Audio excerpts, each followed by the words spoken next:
Now, okay. Hello, everyone, and thank you for joining us to our ISCB Student Council webinar series. So today we have another great talk by Valeria Velasquez. She's a PhD student in bioinformatics and computational biology at Iowa State University. And today, her talk is about statistical inference of protein-protein interactions with Y2H scores. So, Valeria, thank you for being here with us, and the floor is yours. Thanks. Thank you, Jacid, and thank you to the webinar committee for giving me the opportunity of talking about part of my research today. So as Jacid said, today I'm going to talk about this new software we developed in the lab called Yeast-SCORES, and that is used to infer protein-protein interactions in a high throughput manner. So to start, I want to first introduce the topic of Yeast-2 hybrids. Yeast-2 hybrid is a molecular technique where you can mine for protein-protein interactions. And all of these experiments are done in yeast. So in this, you have a bait cell or bait strain of yeast that is expressing a fusion protein between a transcription factor DNA binding domain and a bait protein that you're interested in. And at the same time, you have a prey strain that is expressing an activation domain of the same transcription factor, but this time fused with a prey protein. When these two cells are mated, then the diploid cell is able to express both fusion proteins, and if bait and prey interact, then the two domains will be close enough to activate the transcription of a reporter gene.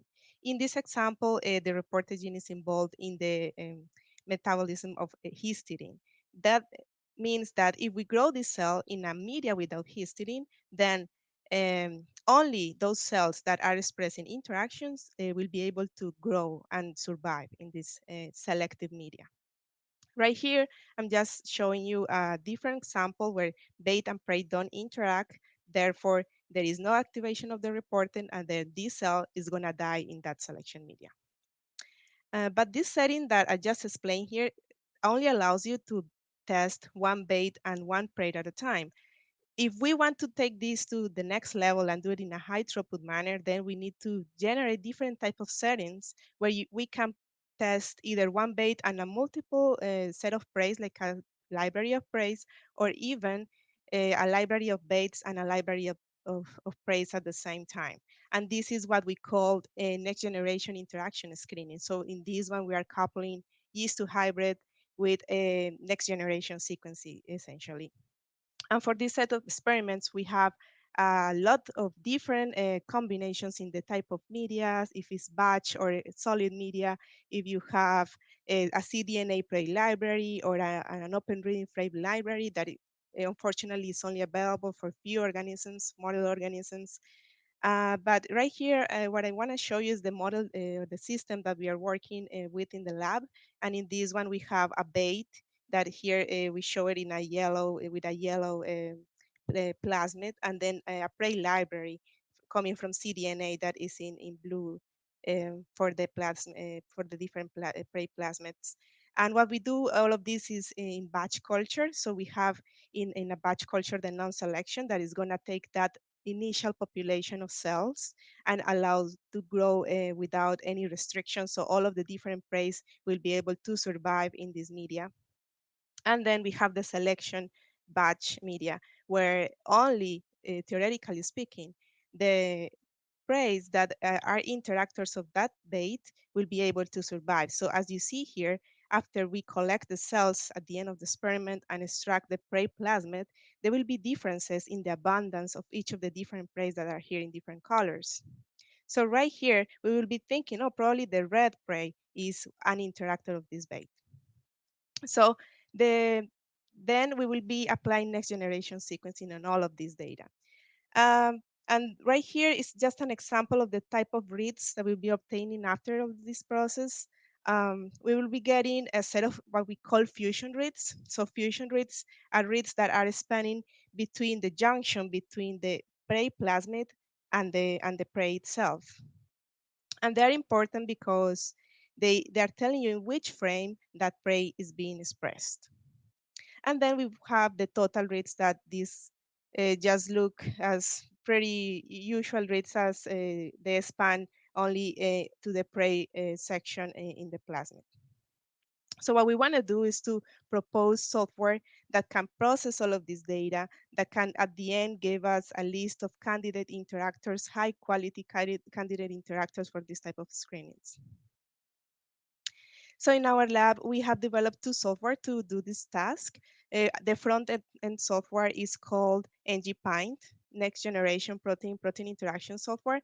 And what it does is to take all of these reads that I was talking about, the fusion reads and the total reads, and process them to a pipeline that first do some trimming, identification of those frames with the prey plasmid, and then it quantifies all of the reads. So it gives you count tables for the total reads and the fusion reads. And finally, it offers you some visualization aid with read alignments with IGB. So you will be able to see all of the different prey that were selected and with the nucleotide resolution. And this software has been already published in briefings in bioinformatics.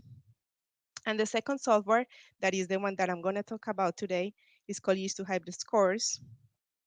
This software works with the count tables from that NGPINT generates, and we also have expanded it to work with any type of counts that you have.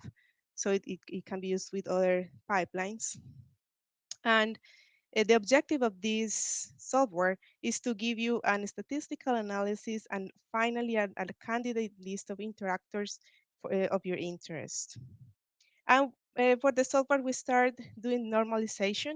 So for this type of data, this is quite unique. And we have identified that the methods that have been used for normalization in usual RNA-seq, like for example, the methods that come with DSEQ2 or HR, are definitely not appropriate for this type of data. So a different normalization method should be done. And for example, we propose to use library size normalization for this. And after the data is normalized, we proceed and calculate three different scores, which I want to talk about in more detail later. These are called enrichment, specificity, and in-frame score. After that, we do some ensemble of them, so to have a final measure of the confidence that we have in the interaction. And then we have tested the performance of this method using three different methods. First, we created a simulator of the data. So we test the performance with simulation, then with some benchmarking using already published data sets. And finally, we have an in-house experiment with one resistant protein, very important in plant immunity, that is called MLA-6. So right here, what I want to show you is just a schematic representation of each of the three scores that comprise these two hybrid scores. As I said, we have one that is called enrichment score. And in this one, the objective of this score is to measure the enrichment between non-selection and selection. And this is working with total counts. So we are working with these reads here. And the idea is to find that enrichment. In this case, it will be the red one, that enrichment when we apply selection to the screening.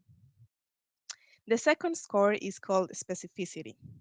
And for this one, we are only working with baits under selection. So in the case that in our experiment, we have two different baits, we take the selected samples and see how specific this interaction is. In this case, we will be seeing that the red is present in these two baits, but is even more enriched in bait I. That means that is more specific to it. So it will be giving higher values of the score to those unique interactions across multiple baits. And the last score is called in-frame score. For this one, we're working with the fusion rates. So this score is gonna identify those preys that have been selected in frame, because we are only interested in those interactions that seem biologically meaningful. So that way we're gonna discard those preys that may be out of frame. So it will be a false positive for the test. And so that was the schematic of how the scores work. And now I'm going to talk about all part of the math that we use to build these scores. For this, these are the different distributions that we use, the statistical distributions for modeling these counts. For total counts, we use the negative binomial regression to compare either non-selection with selection or two selective baits. And essentially, we use the DSIC2 model for doing this. So at the end, what we're working with is a set of p-values and log to fold change as the outputs from DSIC2. And for the fusion rates, we used a binomial distribution and a z-test for two proportions, where we're interested here is more in the proportion of in-frame rates. So for the fusion counts, we will have three different possibilities of frames, and only we're taking the proportion of those fusion counts that are in read. So that's what we want to see, and that's what pi is exemplifies here. So we are looking for enrichment in that proportion under selection. This is the statistic that we use for this, and that is the measurement that we're gonna convert later to into a score, into the in-frame score. So right before I show you all the equations for the scores, I wanna explain why we're using rankings here. So the used to have the scores at the end is using a ranking scoring system. The advantage of using this is that we can spread out all the differences more evenly across the whole range of different values. So for example, right here, I'm just giving you an example of how this works. Let's say that this is a density of different p-values that we are getting, let's say from DSIC2. So as you see here, the most significant values there are a lot of values right here accumulated. So what we do with a ranking score is to build this scoring system as a function of that p-value that is going to be this ranking under a threshold alpha that we can set as whatever we want. And then what we're going to do is to take the ranking of that p-value that we want the score for. That way we're going to be ending up with this area. And when we are dividing by the total area, then this scoring function is going to be proportional to this area right here. That means that as the p-value is more significant, then the score is going to be higher. And that's how these scores work. So for the enrichment score, we have this very similar example right here. We have the set of p-values and log to fold changes that we obtained for multiple baits that we had in the lab. And as you see here, there is a high accumulation of data right here. So there is no resolution. As I showed you in the previous slide, we create a scoring function uh, trying to spread out this data, one based in p-value and then another one based in fold change. So we are using both measurements to create the enrichment score. To make just one measurement at the end, one value from the score, we're gonna take both scores and take the first layer as the p-value, the score based in p-value, and then the one based on fold change, we're gonna weight it in a grid that allows us to split the data according to the values of the enrichment score for p-value. And this is how the data looks afterwards. So as you see, we are spreading out all these differences, so we are gaining resolution here. For the specificity score, is a similar situation. Right here, the difference is that we have multiple baits, so that means that we're gonna have the number of baits minus one number of comparisons that we need to do here, so pairwise comparisons. Uh, that way, we have also a specificity score based in p-value, and then we average across all of the values that we are finding for a specific bait-prey combination, and then we do the same with the fold change. So it's very similar to the specificity score. And at the end is the same. So we do a weight of the one based in fold change, and we use as the first layer of the most important value is going to be coming from the p-value. And this is how the data looks after we do this scaling in the scoring system. Finally, the in-frame score.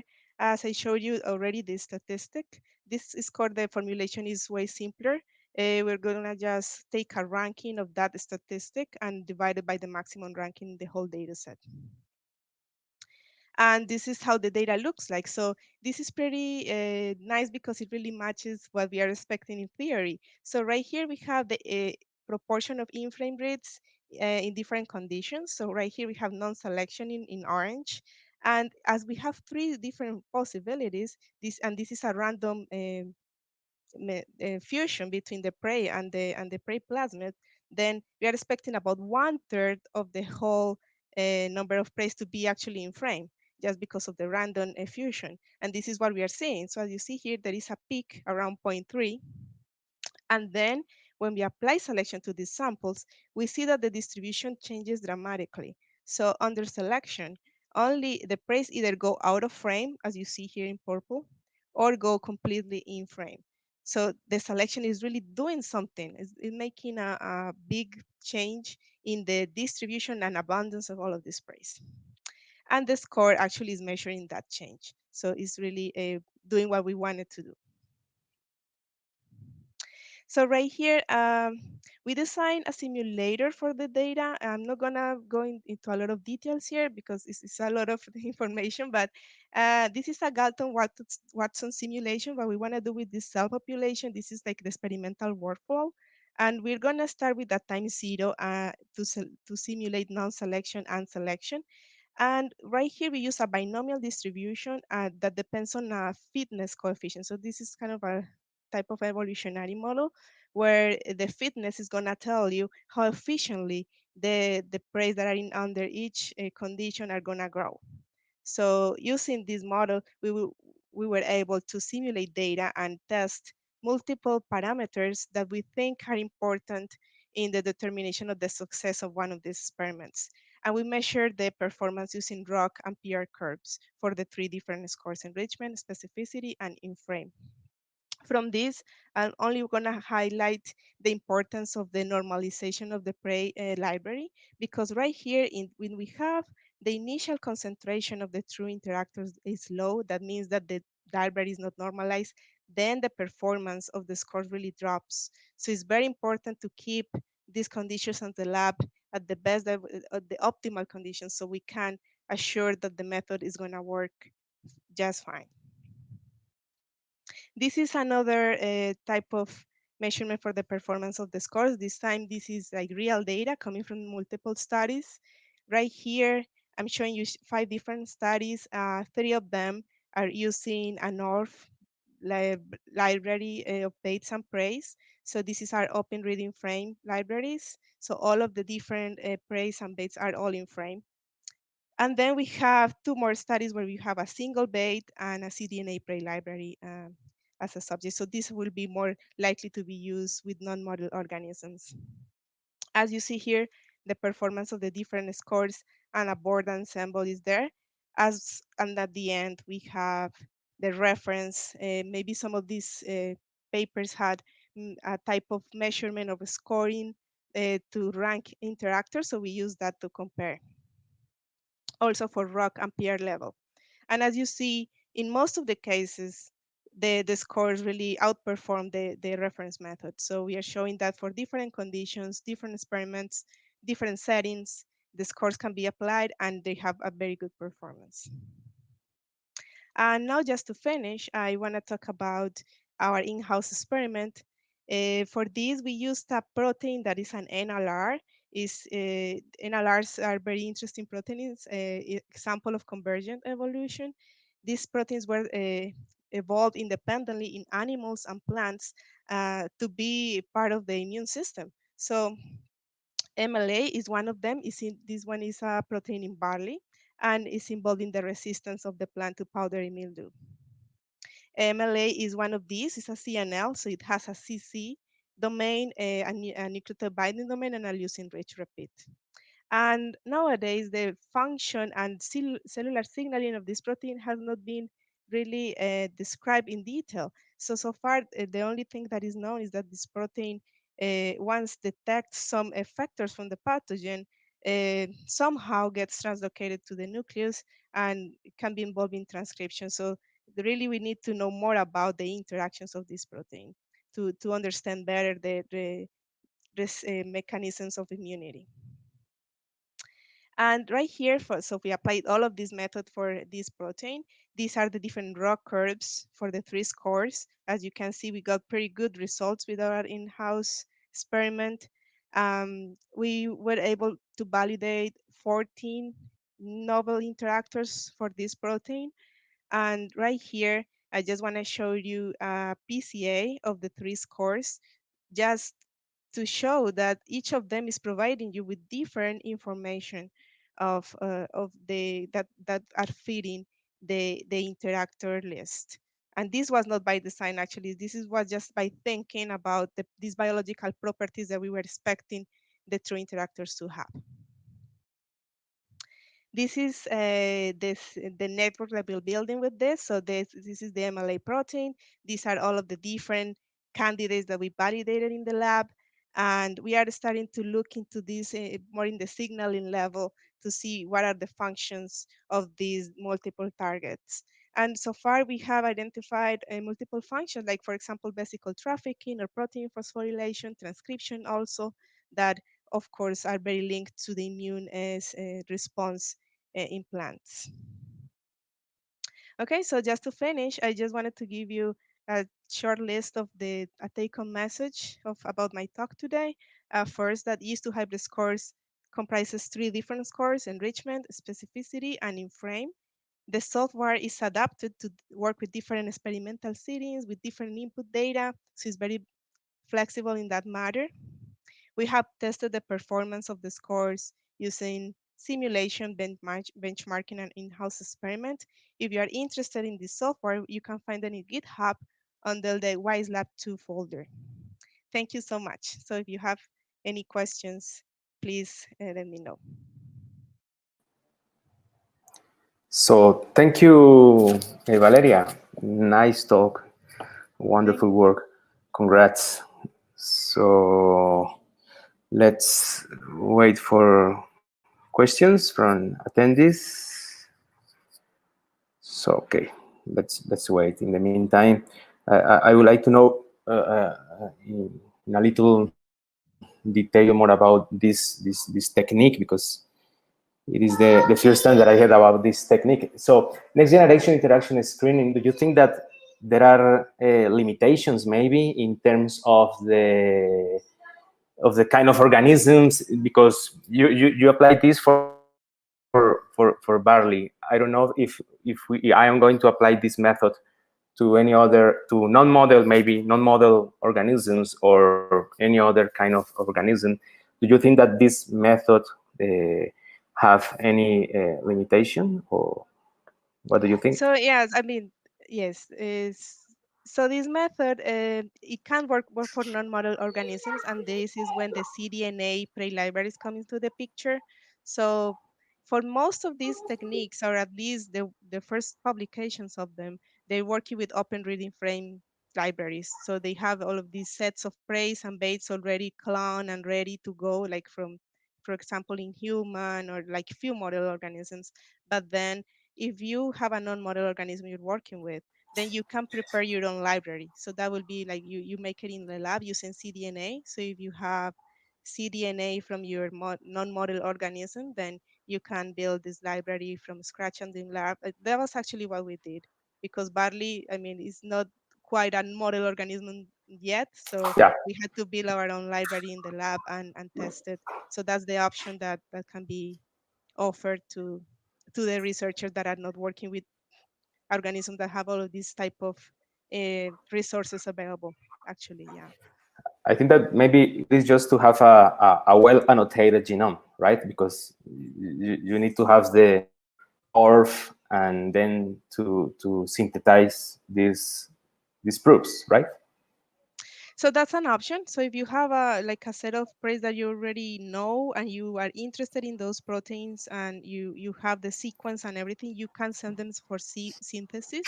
If you don't have this, then what you can do is just like if you have RNA from your organism, you synthesize cDNA and then you pass those fragments into the prey plasmid. So that's possible to do even without having a very good genome. Then afterwards, when you are doing all the analysis, the software and everything, then at least you need some type of genome, reference genome or transcriptome that you can use to map and Exactly. make all of these, yes, all of these different Okay. analysis that I showed you today.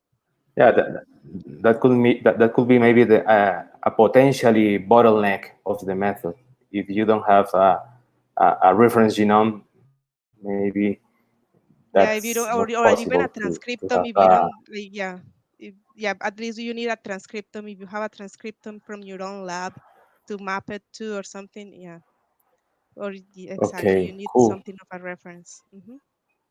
Okay, thank you, Valeria. Really nice work. Yeah. So, what are the next steps in terms of, I mean, in terms to predict any other interactomes, or are you going to work just with barley, or are you planning to work with any other organism? So for now, what I'm doing in my research now is taking all of these multiple interactions I found and uh, trying to figure out the function that they have in the barley cell, in the barley immunity.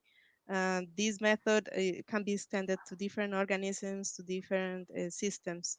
But yeah, I mean, my specific work now is looking into that interactome and figuring out the functions of these proteins and how they are helping to maintain resistance to the pathogen.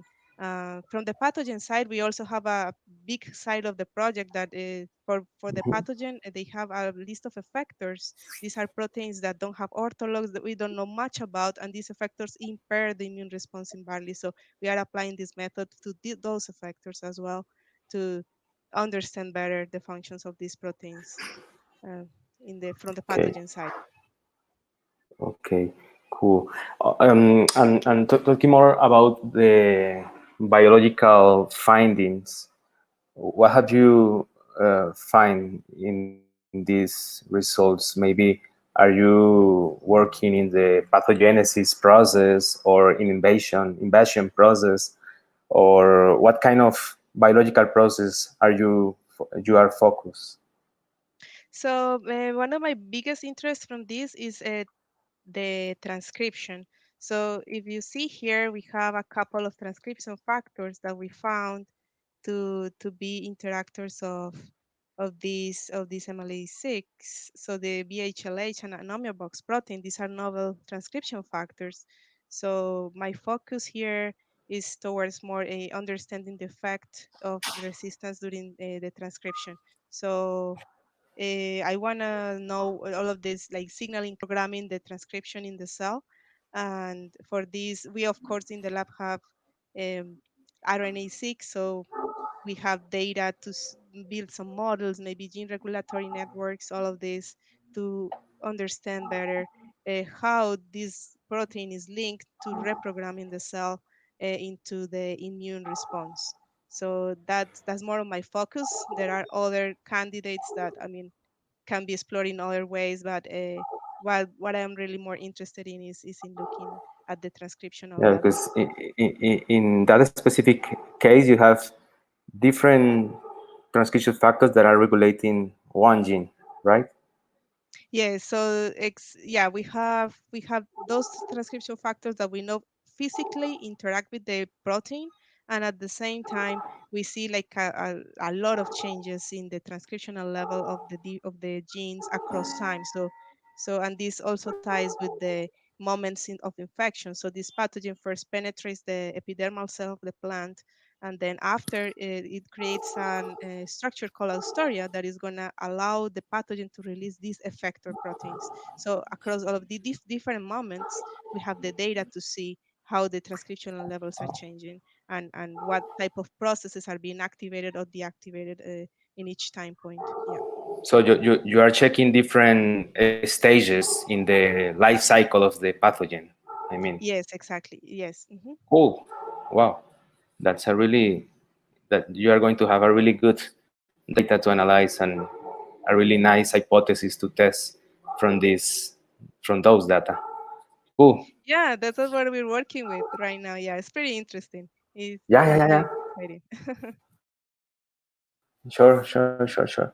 So, okay, I think that there are no any questions from attendees. It was a really a very clear talk from you, Valeria.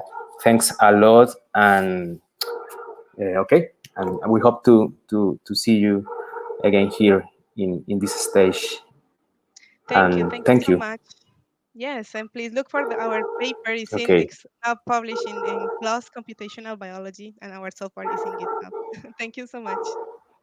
Okay. Thank you, Valeria. Bye bye. And thank you all for joining us today here in our webinar series. We are almost in the end of this season. This season will finish at the end of April. So stay tuned for the next season in our social network. So thank you and bye bye.